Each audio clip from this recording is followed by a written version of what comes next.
Entonces, esta sesión se llama ¿Por qué y para qué el enfoque comunitario? Bueno, sabemos ya que son proyectos culturales, bueno, la mayoría sabe cómo se desarrollan, qué metodología se tiene, y que el espíritu de esos proyectos, como vimos la clase pasada, de los proyectos culturales, es el acceso a la cultura, ¿no? Lograr que a través de distintas iniciativas, estrategias y actividades podamos acercar a la comunidad, a la ciudadanía en general, a la cultura, ¿no? En sus distintos materias o subsectores, como vimos, ¿no? De acuerdo a lo que dice la normativa peruana. Bueno, entonces, la primera parte son fundamentales los derechos culturales.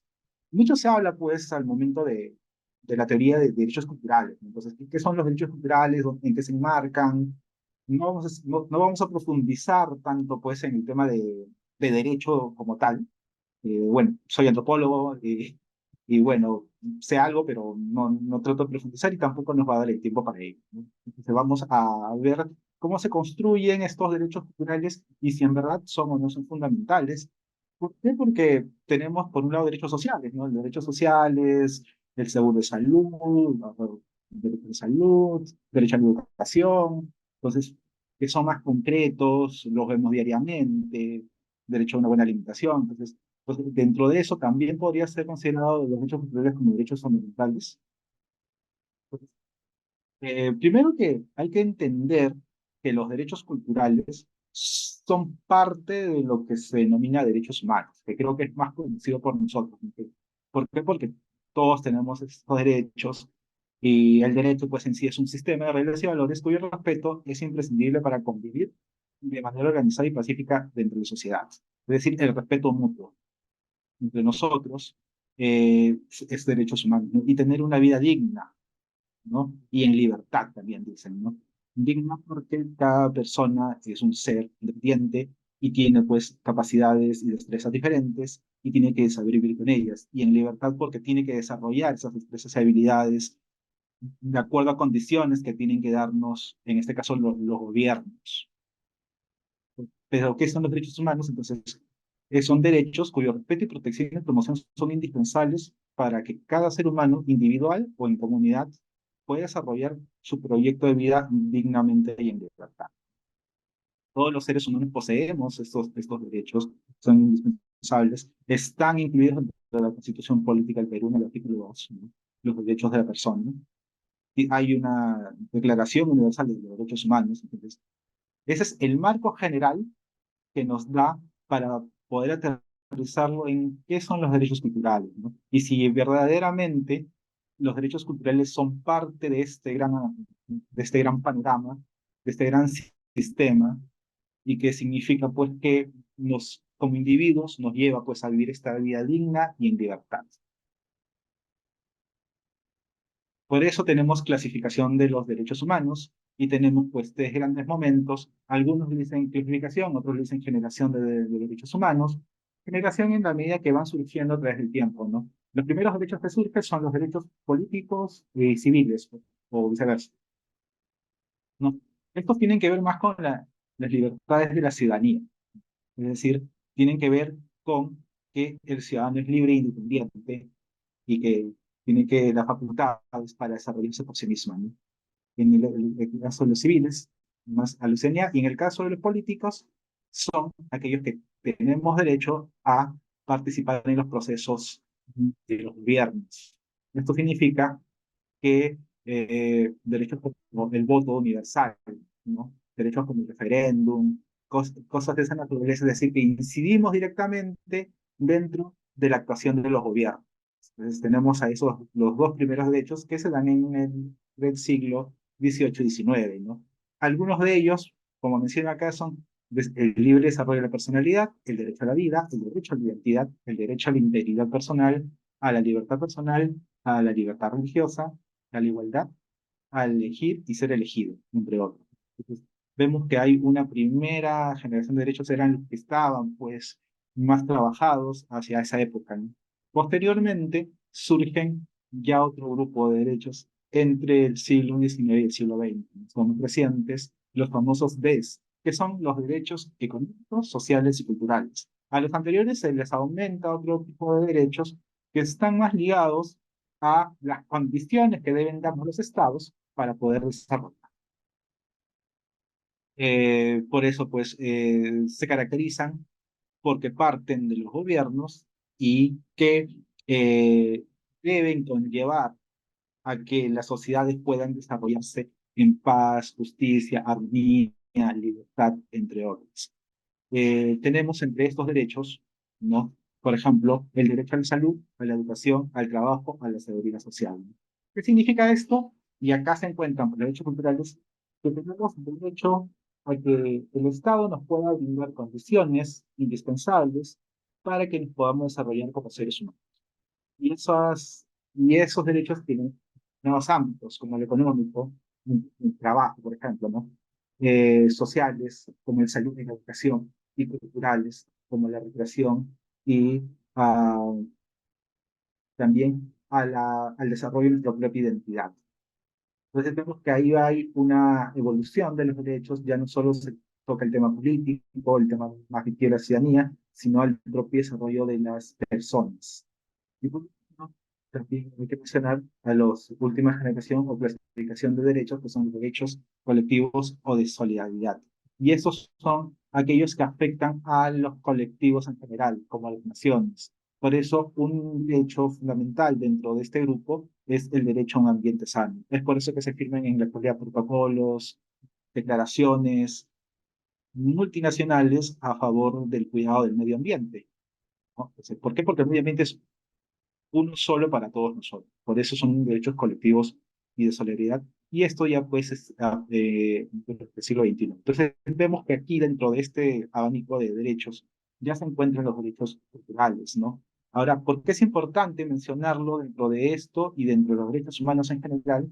Porque muchas veces tenemos en cuenta, sobre todo en una realidad como la nuestra, que el tema cultural, el tema de los derechos culturales, no está muy trabajado como los están los sociales, económicos, civiles y políticos. Leyes, normas, decretos, ordenanzas a nivel de gobiernos locales, ¿no? O regionales, que atacan mucho, ¿no? El tema de combate a la desnutrición, combate a la anemia, al analfabetismo, que son cosas más concretas, pero dejan mucho de lado los derechos culturales, ¿no? El derecho a la identidad cultural, el derecho a la educación intercultural, esas cosas, a veces incluso el derecho al patrimonio, que también es importante, van dejándolo de lado porque se considera menos importante porque no está directamente vinculado a la persona, como lo estaría el tema de la salud o la educación, ¿no?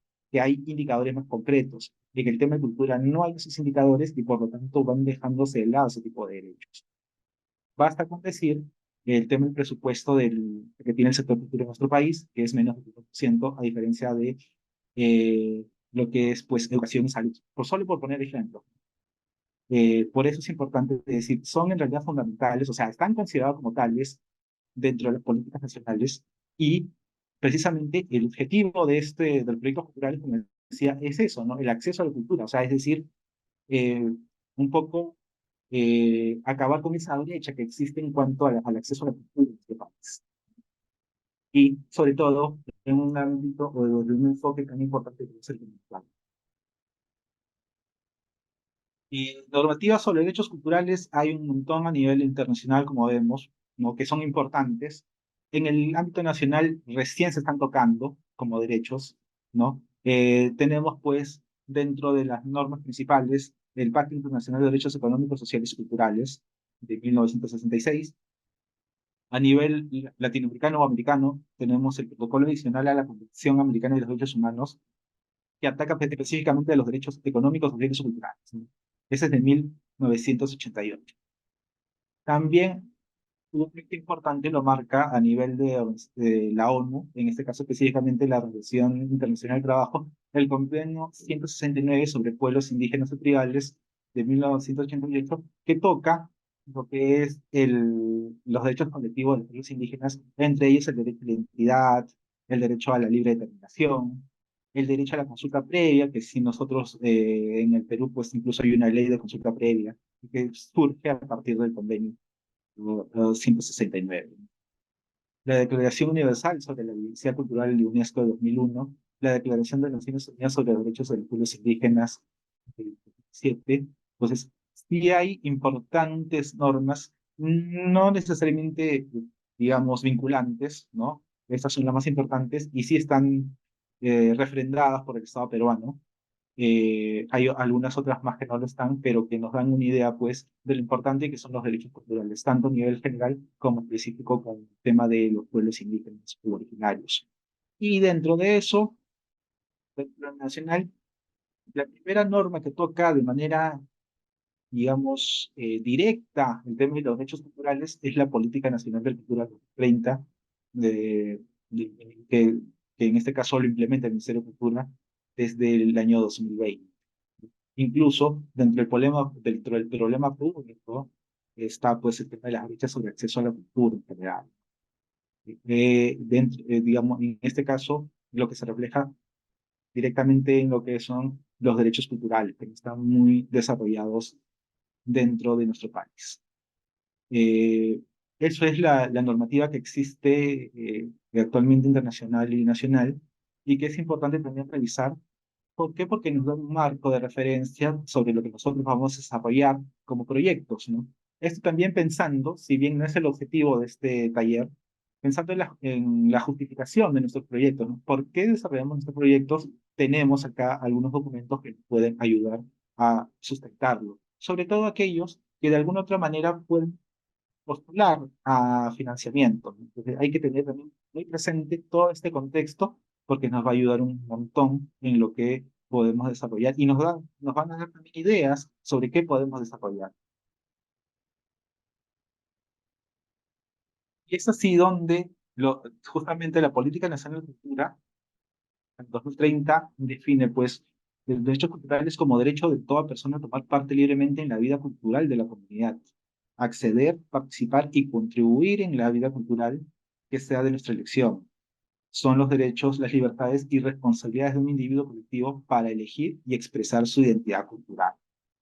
Esto está definido pues, por la Política Nacional de Cultura, que está vigente, que es reciente, de 2020, y que de alguna manera nos indica pues qué son los derechos y a qué apuntan los derechos, ¿no? Como de decir que tienen que las personas a través de esos derechos saber elegir qué quieren ser, en pocas palabras, qué identidad deben pertenecer.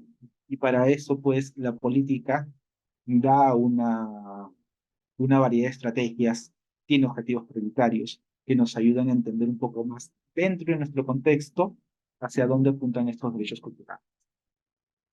Este concepto también es de suma importancia porque también nos ayuda a entender justamente la pregunta inicial, por qué son fundamentales y por qué debemos trabajar sobre la base de estos derechos.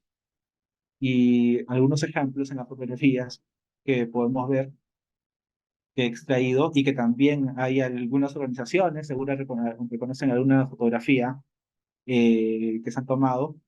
En la parte superior, en la foto superior está una experiencia muy interesante en Huaycán de Pariachi, donde el colectivo Huaycán Cultural, que también auspicia este taller, nos propuso hacer por primera vez una exposición in situ de hallazgos en este sitio arqueológico, ¿no? Considerando que el sitio no tiene las condiciones aún para hacer este tipo de actividades, pero se pudo hacer una alianza con empresa cálida y se pudo exponer. Entonces, la propia comunidad se acercó a su huaca y pudo incluso apreciar los objetos que se habían encontrado en excavaciones anteriores. Eso justamente son los derechos culturales, acercar a la comunidad a su propio patrimonio, ¿no? A conocer lo que es su territorio, a generar mayor identidad dentro del territorio. Y en la parte inferior es una foto que me he atrevido a sacar de nuestros amigos de la Mesa de Educación y Cultura, los Olivos. Ahí seguramente por ahí está Miriam, un saludo para ella. Y ellos hacen recorridos en distintos sitios patrimoniales también. También acercan a la gente a su patrimonio. O sea, están contribuyendo de esta manera al ejercicio efectivo de los derechos culturales. Fotografías quise ponerlas como referencia ejemplifican un poco lo que son estos derechos y lo que es, sobre todo, ejercer estos derechos. Sobre los tipos de derechos culturales, también la propia política nos indica algunos de los que podemos encontrar. Como dice la definición, está dividido en tres grandes bloques: el derecho al acceso a la vida cultural, a la participación en la vida cultural y a la contribución a la vida cultural. ¿Qué significa acceso a la vida cultural? Acercar a las expresiones y bienes culturales a la ciudadanía, ¿no? Es decir, nadie puede quedar alejado o rezagado en conocer su identidad cultural, en conocer sus manifestaciones culturales. Eso es el acceso, participación en la vida cultural, que puedan expresarse esas personas de acuerdo a su propia identidad, participar en la vida cultural desde lo que son. Y, significa no discriminación, significa que podamos convivir en una ciudadanía intercultural, participar todos por igual. Y el tema de la contribución a la vida cultural significa pues que no solo participan, sino que contribuyen desde lo que saben, desde lo que hacen, de sus saberes, de sus prácticas.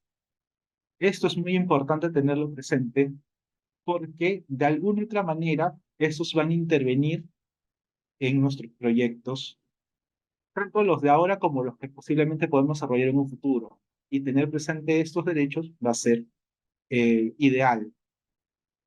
De ahí tenemos pues una serie de pequeños subderechos, podría decir, por poner un término, que nos llevan, digamos, a temas que nosotros podemos trabajar dentro de nuestro proyecto, ¿no? El derecho a la identidad cultural, el derecho a la educación y formación cultural, derecho a la información y comunicación, derecho al patrimonio cultural. Aquí hay muchos amigos, bueno, que trabajan en el patrimonio cultural y que contribuyen bastante a ejercer este derecho, por ejemplo, y lo veíamos en las imágenes anteriores.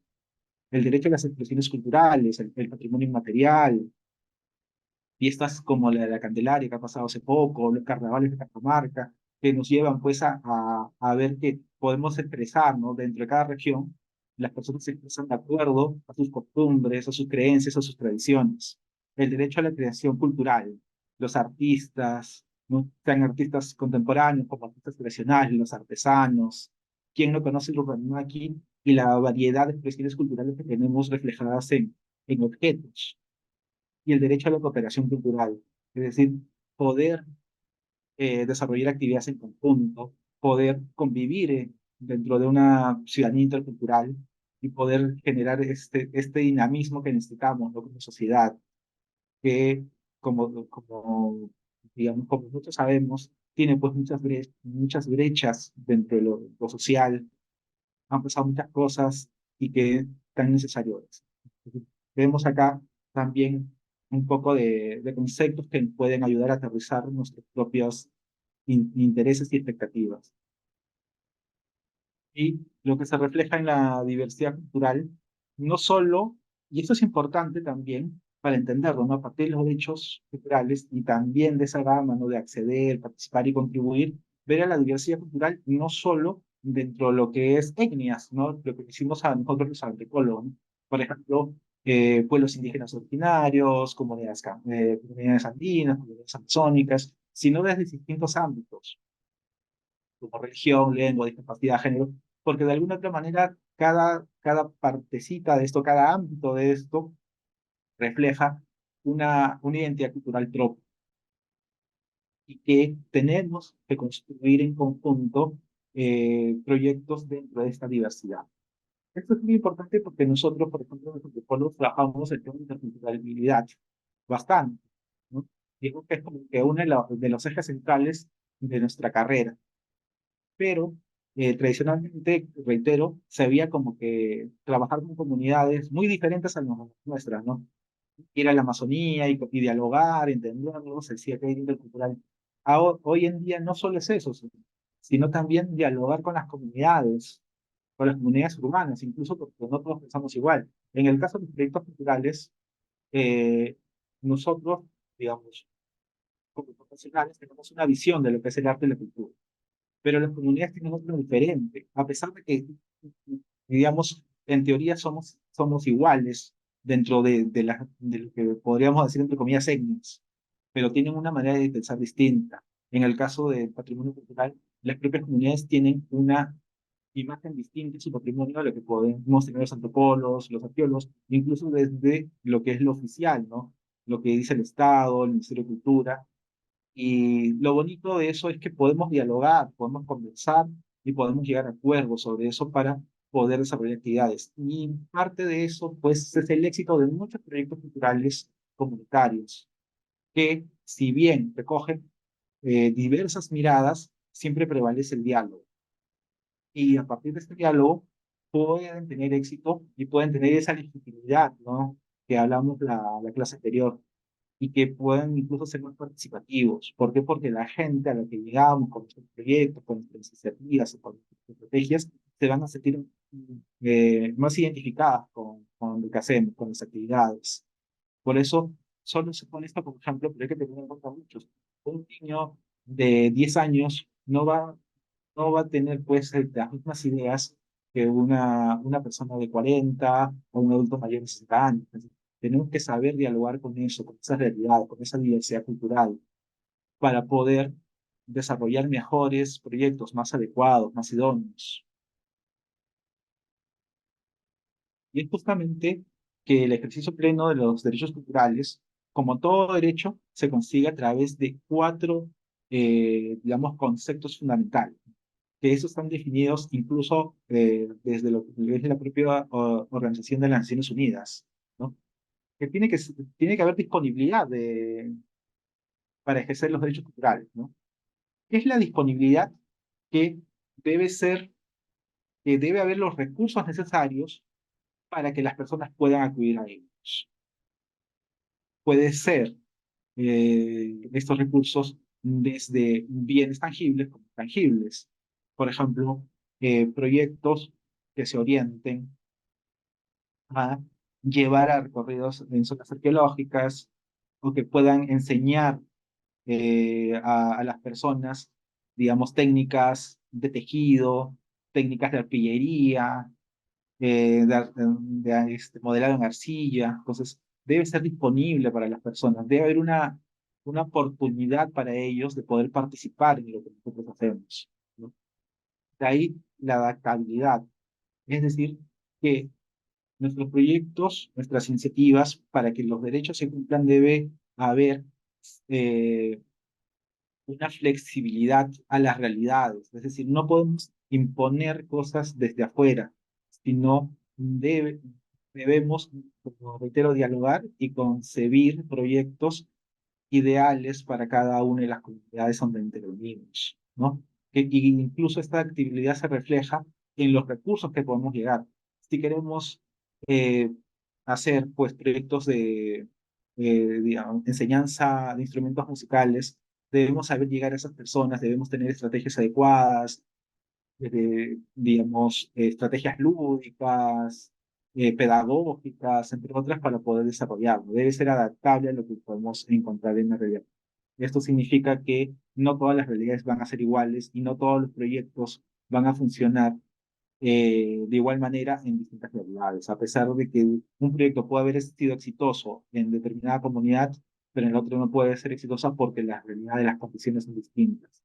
Accesibilidad, que podemos generar que las personas puedan acceder fácilmente a ellas, ¿no? O sea, ya no solo es tener disponible, es decir, tengo el recurso, sino que las personas puedan acceder a ello de manera adecuada. Un ejemplo claro son que, por ejemplo, si tenemos un proyecto en un lugar comunal que puede enseñar a las madres a desarrollar pues actividades productivas como el tejido o la artillería que refería, que este lugar pueda ser accesible, ¿no? Tanto en un lugar céntrico que todas puedan ir, como también que tengan las condiciones si estamos trabajando con personas discapacitadas, ¿no? Entonces, todo eso, toda esa gama de posibilidades se refleja en ello. Que sea idóneo que tengan los contenidos adecuados, ¿no? Adecuados y no adaptados, sino adecuados a el público que podemos desarrollar. Ahí también entra el tema del diálogo y saber que podemos caer en interpretación.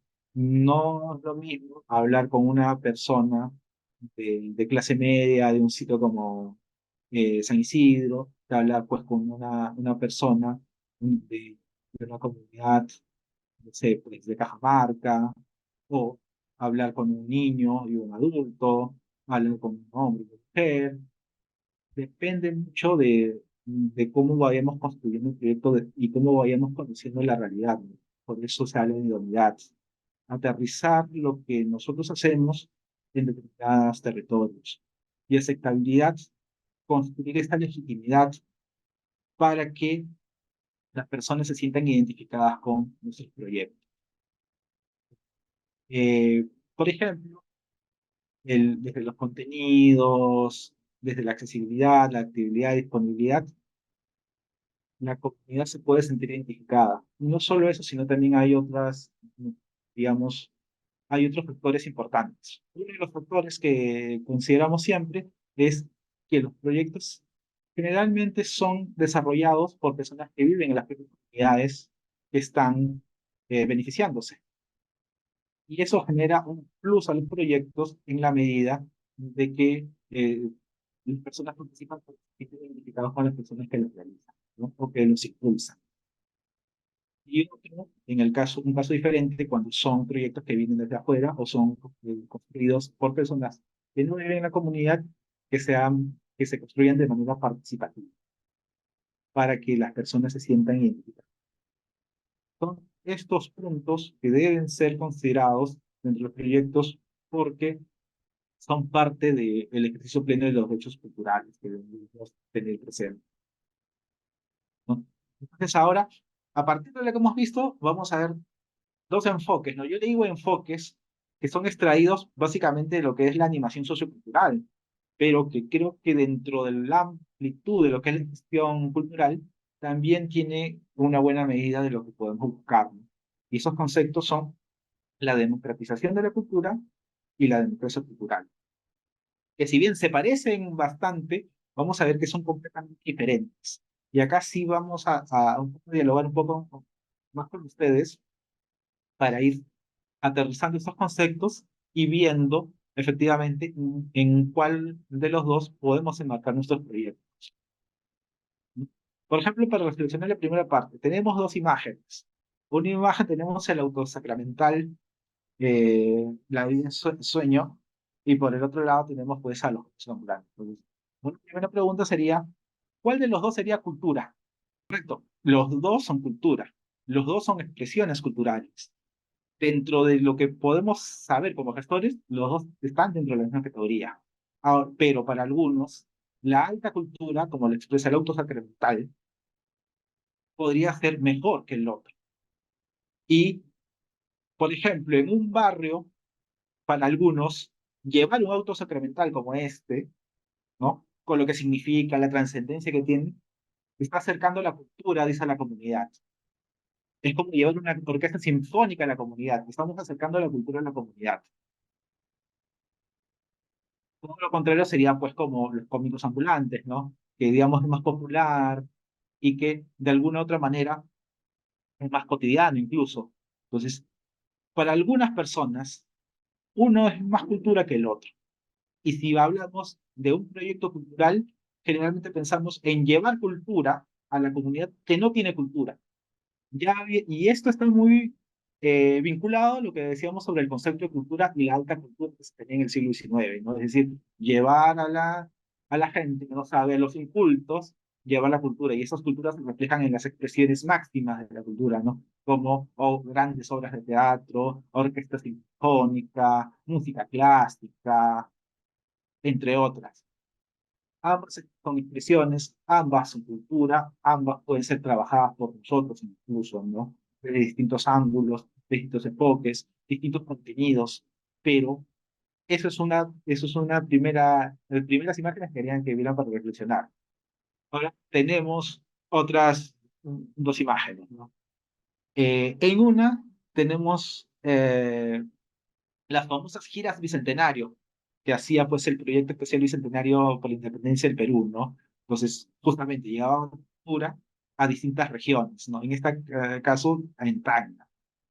Y en el otro tenemos pues a una iniciativa que ya hemos visto, que son las Lomas del Paraíso, ¿no? En Villa María del Triunfo, que están trabajando, pues, la organización que promueve esto con algunos vecinos. Podemos ver la diferencia entre uno y otro. ¿Cuál sería esa diferencia entre uno y otro? Una, el Estado lleva cultura a un territorio y en el otro, la organización trabaja en conjunto con la comunidad a favor también de su actividad. ¿Cuál sería esa diferencia? Si en el tema de gestión, sí, efectivamente el tema de gestión y de participación. En uno es que la iniciativa es llevada por alguien de afuera, de forma vertical, mencionaron algunos, entonces como que es una imposición, ¿no? Que se hace, ¿no? Pero y la y la ciudadanía, por poner solo un término, tiene un rol más espectador.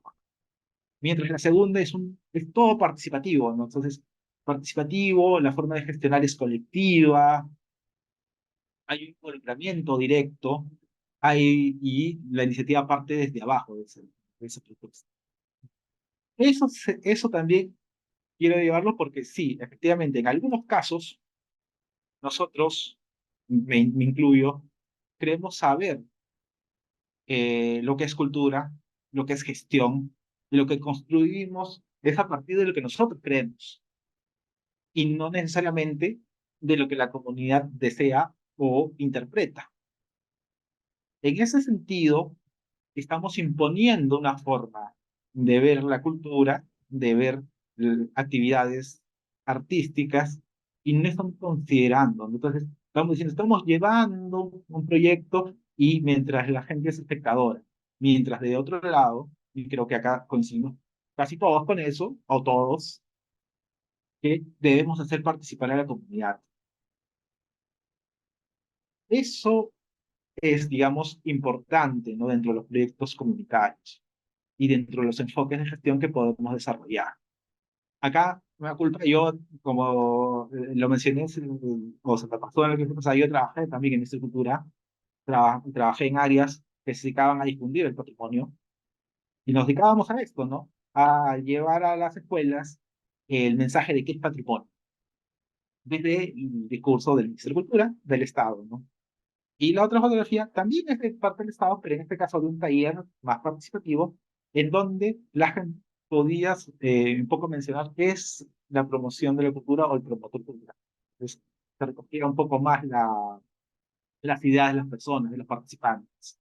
Entonces, ahora acá también, ¿cuál es la diferencia entre una y otra imagen?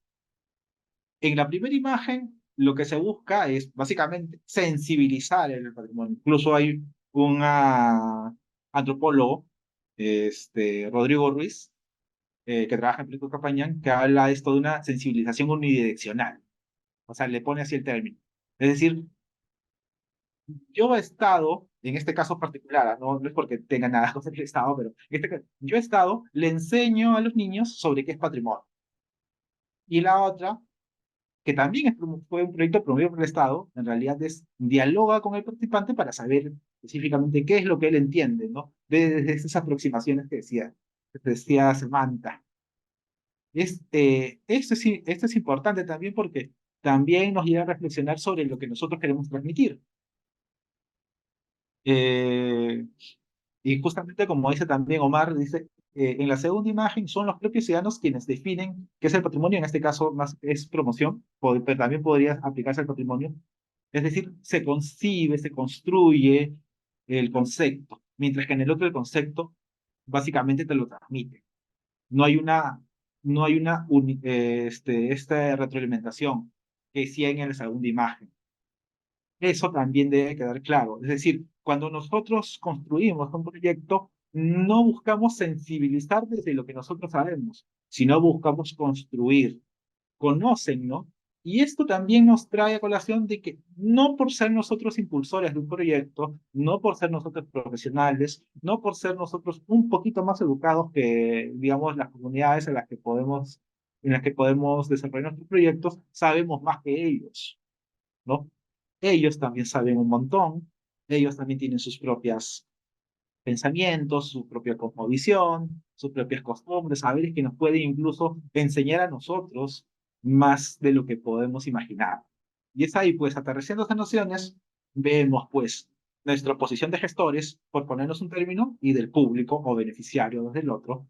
Entonces, en una tenemos pues que sensibiliza, o sea, de arriba hacia abajo, decide y dirige.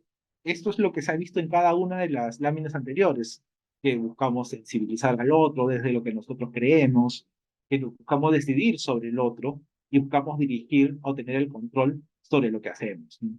Y en este caso, el público tiene nula participación, es básicamente un espectador y que no necesariamente pues, puede conseguir legitimidad.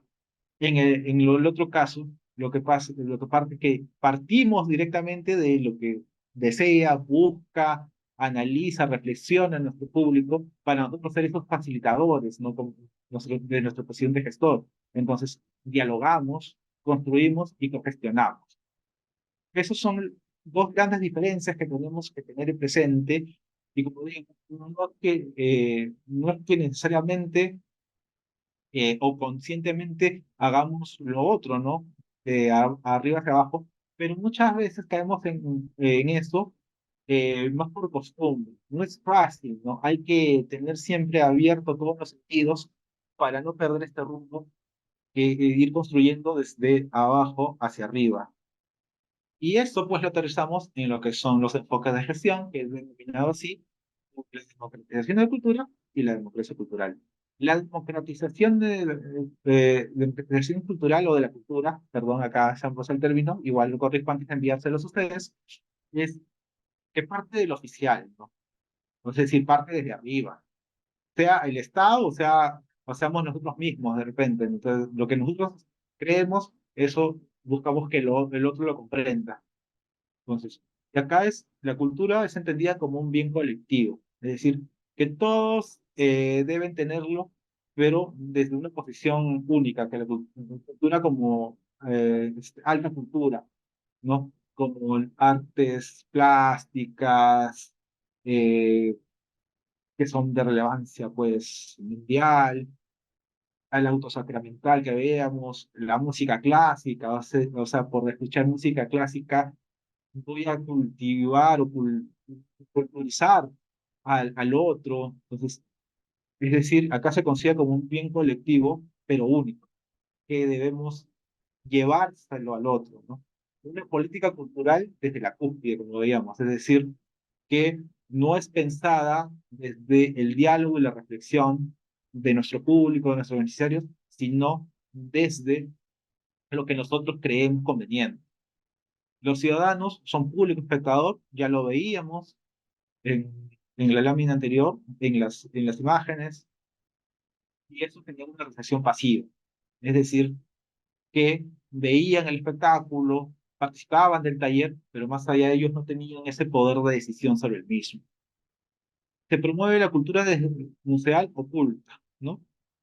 Y ya eso se conlleva, pues, el hecho de la alta cultura, el ver a la cultura desde una evolución, es decir, lo que hacen las comunidades es cultura, pero más menos o es menos desarrollada que el occidental, por ejemplo. Entonces, ahí tenemos que llevar la cultura occidental o desde la concepción occidental hacia aquellas comunidades que no tienen esa cultura, no son tan cultas, como se dice en la lámina. Y está netamente involucrada el incremento del mercado cultural, ¿no? Y en este caso, de grandes expresiones, grandes casas de ventas de artesanías, grandes teatros, es más mercantilizada la cultura en este caso. El objeto apunta hacia eso, ¿no? En cambio, en lo que es la democracia cultural, se vive desde lo cotidiano, desde las costumbres, ¿no? Y no solo hablo de costumbres referidas a fiestas tradicionales, sino a pequeñas celebraciones que hacen las comunidades. Veíamos una celebración muy, muy cotidiana entre las comunidades altoandinas acá en la Sierra de Lima, en Guarochirí, que es la champería o la limpia de las acequias, ¿no? Que es muy tradicional, ¿no? Que es algo cotidiano, que lo celebran. eh, la cultura como práctica social, es decir, no solo bien colectivo grande, gigante, sino que cada práctica en sí pueden reflejar expresiones culturales. el caso, porque digamos, los cómicos ambulantes, ¿no? Por poner un ejemplo, el caso mismo de o sea, las acequias, es decir, toda la práctica social podemos desarrollarla y podemos llevarla, pueden nutrir nuestros proyectos, por ejemplo. Acá el ciudadano es público actor, está directamente involucrado en los procesos, tiene un poder de decisión, tiene una participación activa desde la democracia cultural, se difunde la cultura vive creativa. Esto está muy vinculado a lo que hacemos nosotros como gestores de comunidad, está muy vinculado a lo que hacen, digamos, la cultura viva comunitaria, este movimiento que es expandido muy fuerte en los últimos años en América Latina, que el año pasado tuvimos un congreso de cultura viva comunitaria acá en Perú, que se desarrolló en Lima y en Huancayo. El tema de los puntos de cultura, que también, si bien tenemos una ley acá, también está extendida en Latinoamérica, siendo Brasil uno de los países más fuertes en esto. Eso, ¿no? Y que no solamente, pues, la cultura es lo museal o lo público, sino que tenemos expresiones diferentes que podemos nutrir, en nuestro caso, podemos desarrollar nuestros proyectos. Y por último, lo que apunta el mundo cultural es el crecimiento de actividades culturales. ¿Por qué? Porque está directamente enfocada en el ejercicio de los derechos culturales y en el acceso a la cultura. Y el acceso a la cultura no como esta cultura, sino como una creativa a partir de la práctica social y de la trascendencia que tienen esas prácticas para las comunidades. Y esto puede reflejarse dentro de los proyectos de cómo puede ser el gesto cultural. Víctor Misch, en su libro Políticas Culturales, que también vamos a compartir algunos textos en breve, para que también puedan profundizar un poco más sobre cada uno de los temas y también tener más ideas sobre ellos, nos dice que el gestor cultural tiene cuatro identidades, ¿no? Primero debe ser etnógrafo, ¿no? A partir de esta democracia cultural, de este enfoque, porque debe conocer la realidad, debe interactuar con la realidad. Muchos de ustedes que los conozco personalmente, ¿no? O virtualmente algunos también, sé que trabajan en comunidades y conocen mucho la comunidad donde intervienen. Entonces, eso es ser etnógrafo, ¿no? El etnógrafo pues, es un término muy ligado a la antropología, pero es el conocimiento de las realidades donde uno interactúa, interviene o desarrolla, en este caso, proyectos, ¿no?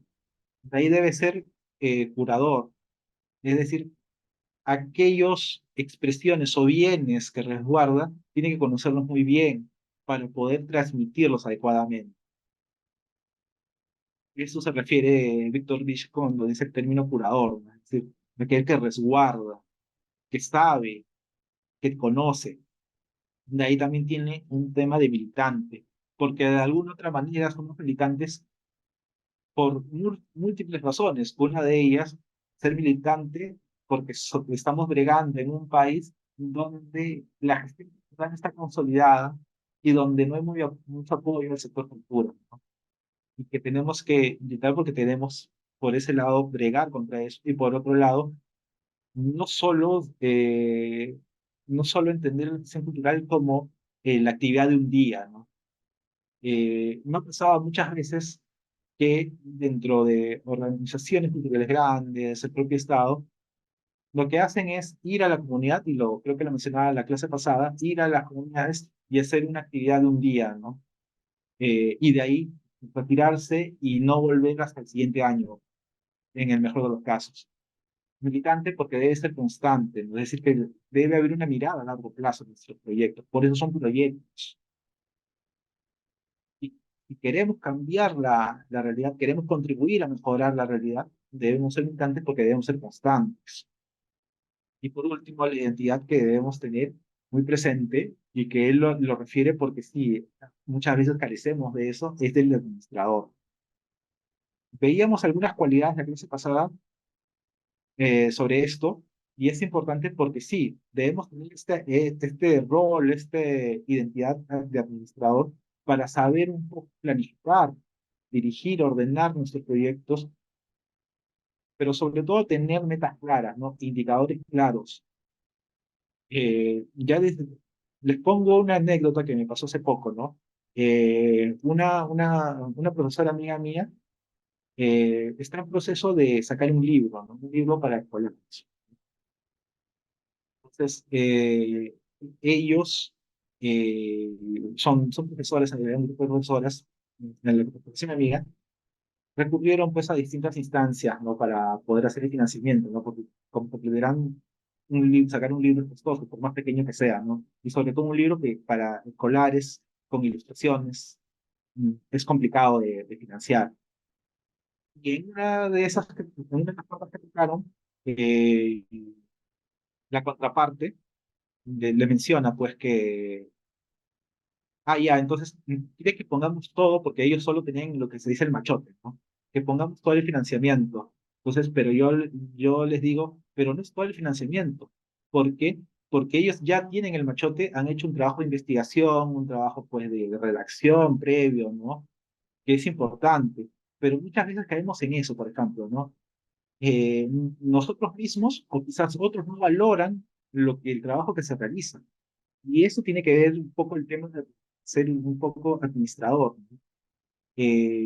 ¿Por qué? Porque a pesar que ellos habían hecho un trabajo concreto, tenían ya un producto concreto, que básicamente era para poder hacer la edición del libro, se entendía que ellos no estaban haciendo nada y que el dinero lo iba a poner otra persona. Pero no es así, porque hay que cuantificar lo que ellos han hecho, ¿no? Esa cuantificación es la que muchas veces no se hace y que muchas veces no se valora por tal motivo.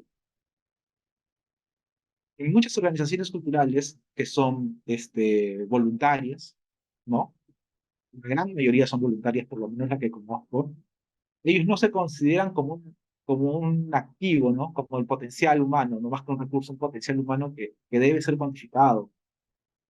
Y eso debe llevarnos a reflexionar que sí, que nosotros mismos somos importantes y que nuestro tiempo también es importante y hay que cuantificarlo en nuestros proyectos, dentro de nuestra planificación y ver pues eso como primordial también, ¿no?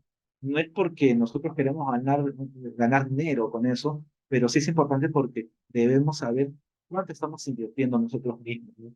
Nuestro tiempo, nuestros propios recursos. Hay gente que tiene cosas en su casa y las dona para hacer proyectos con escolares, todo eso, ¿no? Por más que sea donado de buena voluntad, nuestro tiempo debe ser cuantificado y por eso tenemos que tener esa identidad de administrador, gestionar esos tiempos, gestionar esos recursos y por otro lado, que también es importante y mucho más en proyectos comunitarios, el tema de los indicadores. Tenemos que tener indicadores, tenemos que saber a dónde llegar, a dónde va a ir nuestro esfuerzo, qué es lo que se desea lograr.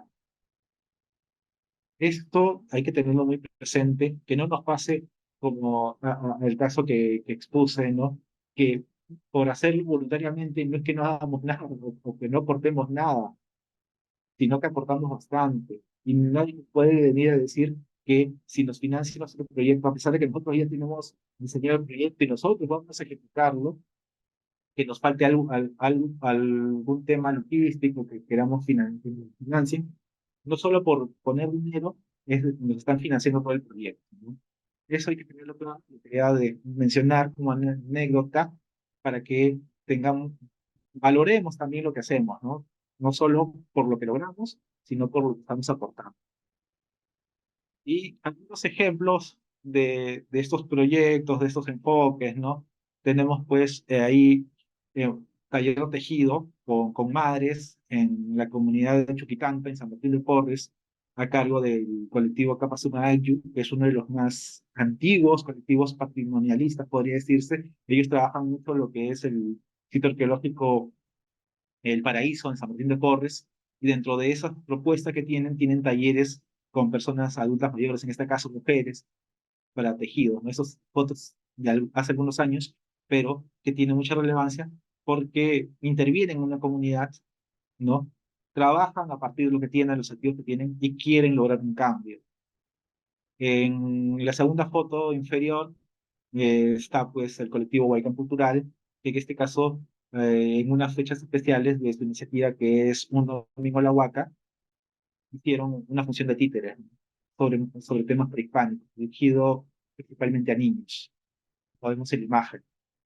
es decir, tienen un público, trabajan con gente, un poco interactúan con lo que tienen y ven, pues, potenciar este ejercicio de derechos culturales. Y en este caso, como mencionaba, la comunidad Huaycán tiene casos muy pocos espacios culturales y lo han convertido en la Huaca en uno de ellos, y esto se refleja en esta función de títeres. En la foto, en la segunda foto superior, el amigo Alan Concepción de la Biblioteca Philanthropus en Comas, en La Balanza, si no me equivoco, desarrolla talleres de lectura, dominación lectora con jóvenes. Philanthropus seguramente lo conocen muchos, es una iniciativa que ya tiene buen tiempo y justamente es una biblioteca comunal, podría decirse, donde pues, se atrae a jóvenes, se atrae diversas estrategias para el involucramiento en la lectura y que ha tenido muy buenos resultados en los últimos años, ¿no? Tenemos pues una comparsa de un punto de cultura en Chimbote. Tuve la oportunidad de viajar a Chimbote y conocí pues a este punto de cultura. Son de Bahía, que desarrolla pues este toque de percusión, ¿no? La batucada, como le conocen, integrando a jóvenes, ¿no? En esta actividad. Como ven, son ya un montón de jóvenes y también pues comienzan a transformar. Y en este caso estaban activando lo que era el barrio de San Pedro, en Chimbote. Vemos pues que tenemos una diversidad de cosas que podemos hacer, tenemos una variedad de proyectos, pero estos proyectos se enfocan, ¿no? Una mirada desde abajo, ¿no? Desde la comunidad, el desarrollo de la misma, tocan materias distintas y que de alguna u otra manera pues potencian el ejercicio de derechos culturales que son fundamentales, ya hemos concluido en eso, y que de alguna manera mejoran la calidad de vida de las comunidades de distintos ángulos, ¿no? Desde actividades productivas, lectura, espacios culturales y también dinamización de jóvenes a través de arte. Son ejemplos que quería poner y que de alguna manera pueden ayudarnos también a pensar en nuestros propios proyectos, ¿no? Algunos más antiguos, algunos más nuevos, algunos más institucionales que otros, pero todos igual de importantes. Y bueno, también felicitar a cada uno de las personas que impulsan estas iniciativas, ¿no? Y que han servido de ejemplo el día de hoy, ¿no? Entonces, ahora, para cerrar esta segunda parte, y nuestros proyectos, ¿dónde se ubican o dónde se ubicarían? ¿No? En relación a esta democratización de la cultura y la democracia cultural.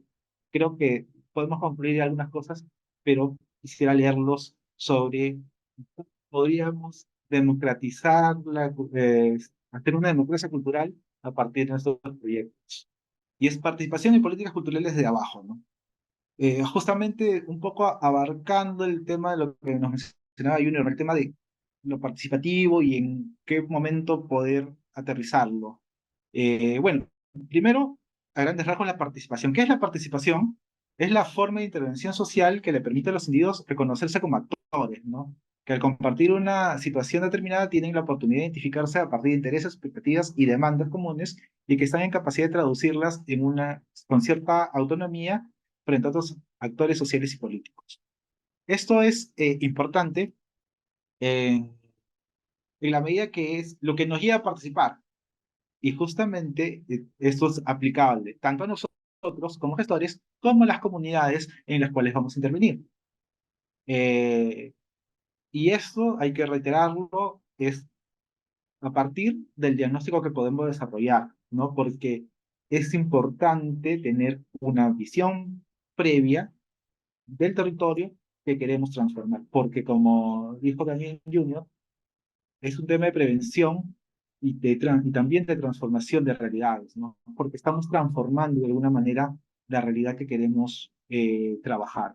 Acá hay dos fotografías, pues, cine y el otro trabajo en patrimonio.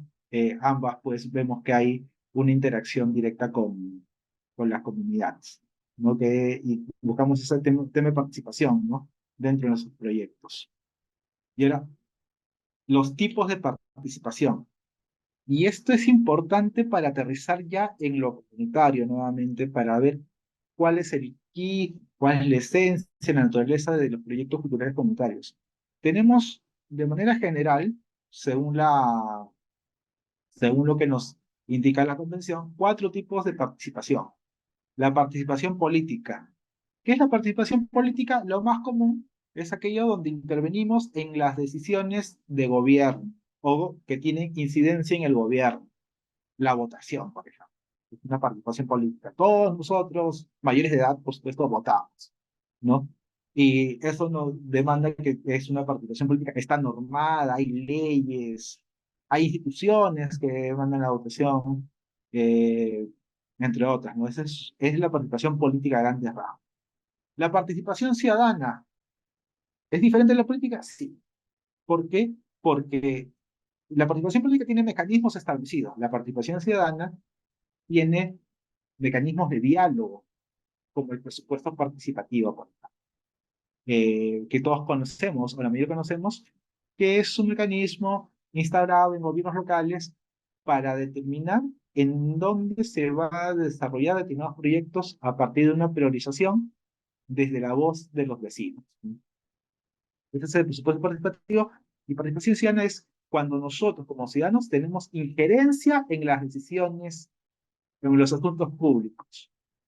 Por ejemplo, acá estamos hablando de cultura, la Política Nacional de Cultura, o para el diseño de la Política Nacional de Cultura, se hicieron mesas de trabajo descentralizadas, donde los ciudadanos, gestores, artistas, productores, entre otros ámbitos, especialistas, tuvieron la oportunidad de aportar a la construcción de la política. Entonces, están desarrollando lo que es participación ciudadana. Otro caso de participación ciudadana, la consulta previa, ¿no? ¿Por qué? Porque las comunidades, en este caso, dan su opinión sobre temas, en este caso, que son administrativos o legislativos, procedimientos administrativos o legislativos, leyes o normas, o simplemente proyectos que les atañen a ellos. Entonces, son asuntos públicos, pero la comunidad está ahí presente, la ciudadanía está presente, no tiene poder de decisión en eso, ¿no? Algunos están mejor posicionados, tienen mayor trascendencia que otros, efectivamente, ¿no? Pero existen en nuestro país, y eso es la participación ciudadana, ¿no? Tener injerencia en los asuntos públicos desde lo que nos interesa como ciudadanos. La participación social, diferente a las otras dos, sí, porque son grandes movimientos que atacan temas masivos, ¿no? Ambientales, de género, eh, movimientos pues contra la xenofobia, por ejemplo, movimientos por la paz. Son grandes movimientos. Entonces, estamos movilizándonos, tenemos voz propia como individuos, como personas, en grandes bloques y en temas muy concretos, ¿no? No hay mecanismos establecidos propiamente, o sea, no podemos interactuar con nosotros, pero es eso, al fin y al cabo, la participación social, ¿no? Y por último, no menos importante, tenemos la participación comunitaria. Y la participación comunitaria es cuando un grupo de individuos se asocia, se junta, trabaja de manera colaborativa por resolver asuntos de la propia comunidad, del propio barrio, del propio grupo. Es decir, ponen manos a la obra para resolver sus propios problemas. En los otros anteriores, como que hay una movilización, pero hay una conjunción o hay una articulación con el Estado, o simplemente hay una voz de protesta. Pero en este caso sí hay una actuación directa para cambiar la situación en la que se encuentra. Tenemos estos 4 tipos de participación, y los comunitarios justamente se basan en eso, en que hay un grupo de personas que atacan problemas concretos, como decía un comentario anterior, y busca resolver un problema cotidiano, también podría decirse, ¿no? Entonces, la participación comunitaria es un proceso organizado, colectivo, libre, incluyente, mediante el cual una variedad de actores, eso significa que no solo pueden ser individuos, sino también pueden ser colectivos, pueden ser agentes, pueden ser instituciones, ¿no? Con diferentes grados de compromiso, eso hay que tenerlo presente, y eso también se basa en el comentario junior, que no todos van a tener un mismo compromiso, y eso también hay que mapearlo, ¿no? y orientado por valores y objetivos compartidos. Es decir, que buscan un mismo logro, que desarrollan actividades en la búsqueda de soluciones a necesidades de su vida cotidiana. Es decir, producen transformaciones comunitarias individuales. Este concepto es sacado de dos autoras, es una articulación de dos ideas, tanto de González y de Montero, ¿no? Y que hay que tener presente.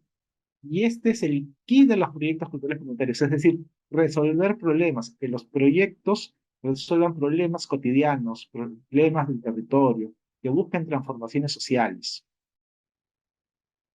Un proyecto cultural común y silvestre, podría decirse, simplemente es acercar la cultura a la comunidad. Pero un proyecto comunitario es que ese acercamiento a la cultura tenga una incidencia en la realidad a través de la solución de problemas o la contribución a la mejora de situaciones. Y hemos podido identificar algunos niveles de participación comunitaria que también es preciso analizarlos previo a la inclusión de cualquier proyecto, ¿no? Tenemos una primera fase de información que es simplemente transmisión de lo que nosotros queremos hacer, ¿no? Nosotros como gestores. La segunda, que es la consulta, donde ya a la comunidad se le consulta, ¿no? Y si nosotros vemos por bien considerar esas opiniones, esos aportes, bienvenido sea, de lo contrario, no pasa nada dentro de lo que nosotros consideramos, ¿no? Entonces, tenemos información, que simplemente es informar, consulta que ya se le pregunta a la persona qué es lo que desea, por ejemplo, pero no necesariamente eso vamos a incluirlo dentro del proyecto.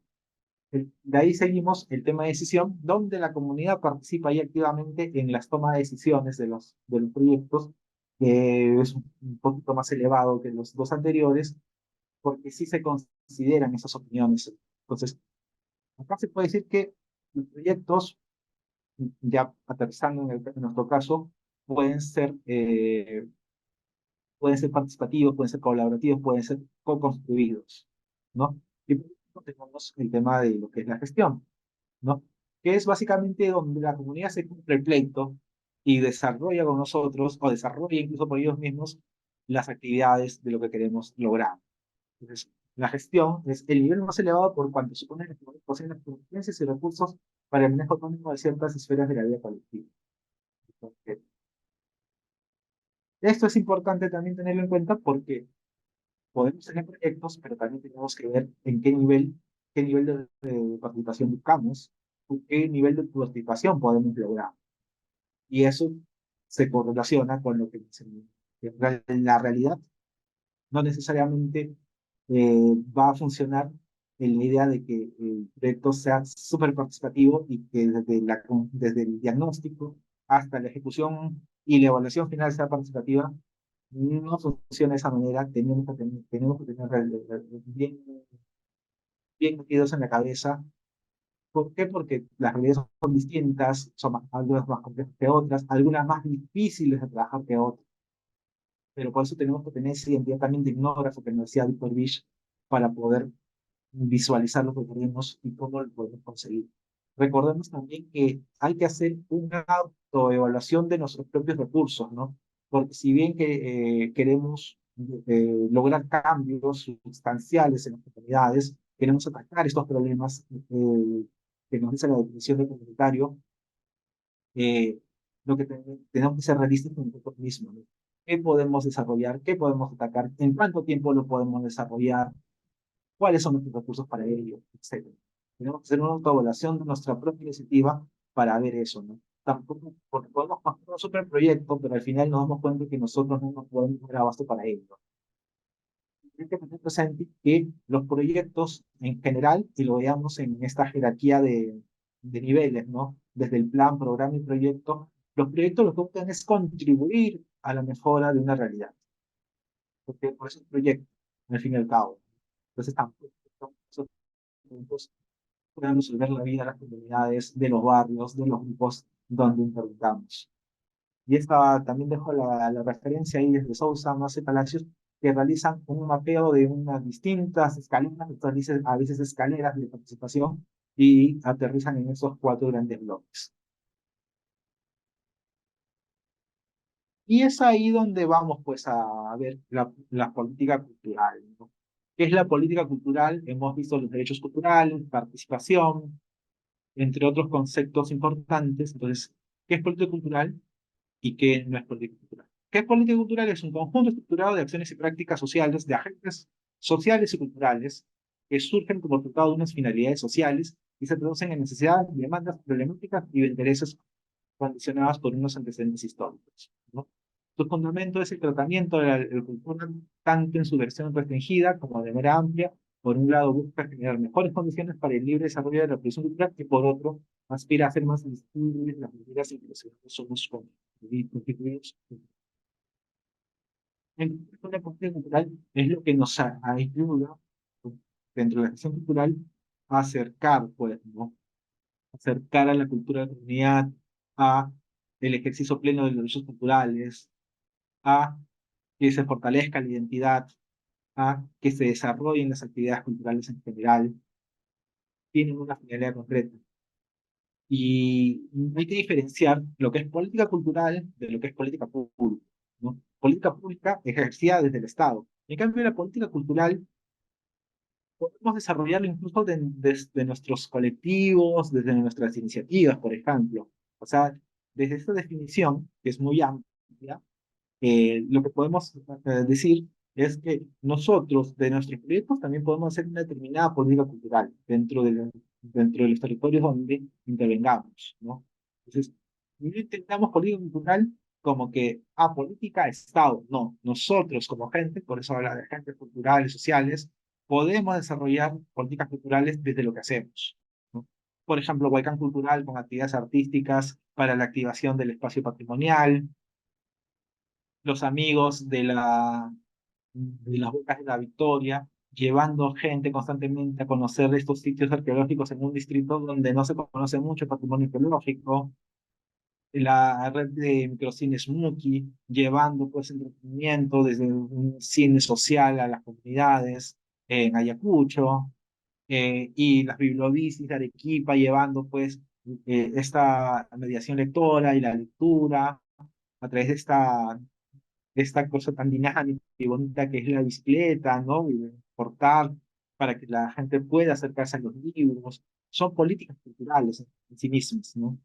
¿Por qué? Porque son cosas estructuradas, no son improvisadas, tienen una finalidad concreta, atacan problemas sociales. Eso hay que tenerlo claro, ¿no? Que nosotros mismos, como gestores, estamos ejecutando políticas culturales. Y espero que con los proyectos también, ¿no? Sean proyectos únicos o proyectos que se asemejen más o menos, poder tener esa tendencia de política cultural, porque es lo que más necesitamos dentro de nuestro país. ¿Qué elementos tiene una política cultural? Que tiene que agentes que impulsan, promueven, diseñan y difunden, que seríamos nosotros, que yo también me incluyo, contenidos concretos, objetivos y fines concretos, estrategias concretas enfocadas en consecución de objetivos, medios o recursos para el desarrollo de ese estrategia. Son los elementos básicos de la política cultural y como verán, nosotros lo podemos tener dentro de nuestros propios proyectos, ¿no? Y es por eso que no existe una sola política cultural, sino multiplicidad de ellas, ¿no?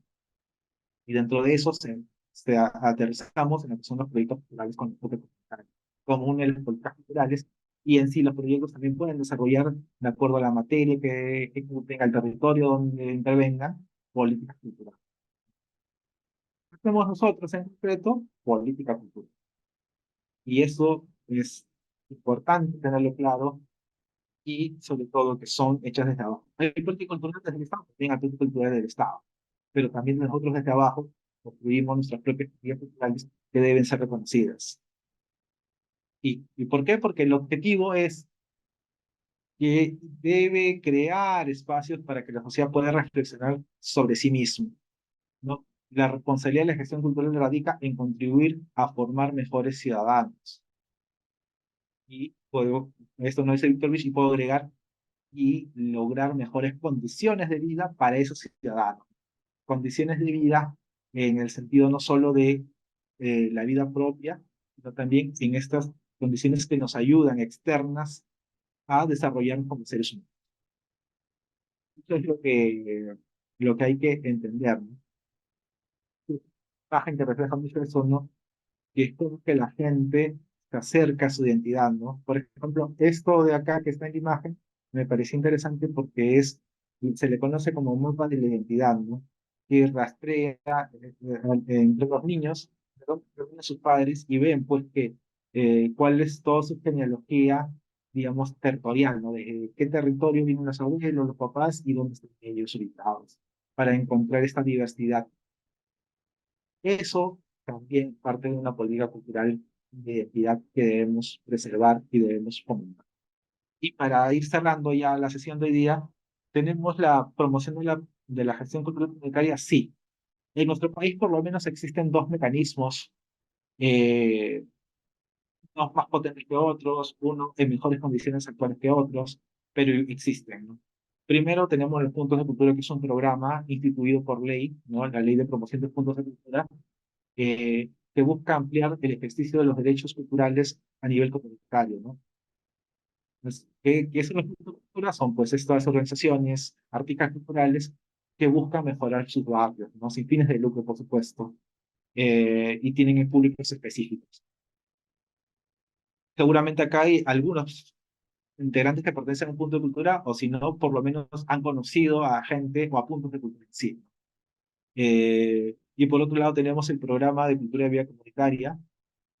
Ambos, tanto punto cultural como cultura comunitaria, he dicho, son movimientos a nivel de región. De región me refiero a nivel latinoamericano, con mejores resultados en algunos casos. La cultura comunitaria, lamentablemente hay una ordenanza municipal de la Municipalidad Metropolitana de Lima, pero que en la actualidad está poco desactivado el programa en este caso, ¿no? También hay de otros distritos, como el distrito de Ate, en el cual yo vivo, pero que lamentablemente también no hay un apoyo muy grande al programa, a pesar de que existe la ordenanza y que está, digamos, en stand-by, ¿no? ¿Y cuál es la diferencia entre uno y otro? No es mucha en realidad, porque trabajan básicamente muchos puntos de cultura también pertenecen al programa de cultura comunitaria, porque buscan fortalecer nuestras organizaciones ciudadanas que también a través de la cultura trabajan por promover el acceso a los derechos culturales de todos los ciudadanos. En este caso Lima, porque se basa en Lima metropolitana, generalmente estas ordenanzas, y que contribuyen a la sostenibilidad y la consecución de sus objetivos a favor de la población, ¿no? Como vemos, ambos programas dirigidos directamente a la comunidad, a la población. Tienen ese enfoque comunitario, son aterrizados, territoriales, muchos de ellos, ¿no? Trabajan en territorios particulares y desarrollan actividades en beneficio de esos territorios. Algunos casos, pues, que tenemos acá, ¿no? El arte, como saberes ancestrales, danza moderna, la Fiteca que había mencionado, hasta también colectivos del patrimonio, como los guardianes del patrimonio de Santa Anita, el distrito de Santa Anita, que difunden entre escolares parte del patrimonio cultural que tiene el distrito. Todos ellos son puntos de cultura, en algunos casos también son parte de cultura comunitaria, pero trabajan así de esta manera. Y bueno, con esto cerramos la sesión, de ahí pasamos a una etapa solamente de diálogo ya para ver los temas de proyectos. Tiene que tener ideas claves, ¿no? Los proyectos culturales con enfoque comunitario. Primero, que se enfoquen en territorios, ¿no? Es decir, en territorios particulares. Eh, no son proyectos, pues, que sean interdistritales, que sean a nivel de regiones. Son proyectos muy puntuales, son proyectos que atacan problemas cotidianos, como se ha visto, son participativos, porque de alguna manera tienen que alcanzar esa legitimidad, sea en el diagnóstico, en el nivel de ejecución, ¿no? También podría ser, y que atacan problemáticas, necesidades de los territorios, ¿no? Por eso es comunitario, porque atacan necesidades, en el sentido de que desde nuestro bagaje cultural, nuestros activos culturales que vimos en la sesión anterior, podemos desarrollar actividades que ayuden a mejorar las condiciones de vida comunidad y atacar problemas específicos: violencia familiar, inseguridad ciudadana, abandono del adulto mayor, analfabetismo, pérdida de identidad cultural, entre otros temas que podemos trabajar con nuestro proyecto, ¿no? Esto de acá creo que debe ser fundamental y debe guiarnos en todo momento al momento de hacer sus proyectos, sobre todo para no perder el rumbo, ¿no? De lo que es lo comunitario, esta prevención que decía también en un comentario anterior uno de los compañeros, para que mitigar estos problemas. Y quiero que por favor vayan respondiendo también, ¿no? Esa es una lámina de lo anterior, es una repetición de los anteriores. ¿Por qué quiero hacer el proyecto? Que espero que podría ser relevante, que quiero, puedo cambiar, en qué sector no me siento cómodo, que puedo trabajar. Voy a conseguir información donde la consigo o responde a necesidades de la población. Son estos proyectos, son estos temas o estas preguntas que ya deberían tenerlas listas para ver un poco dónde quieren ubicarlo, cuál es el problema que quieren tratar y cuál es el tema que más o menos estamos quejando.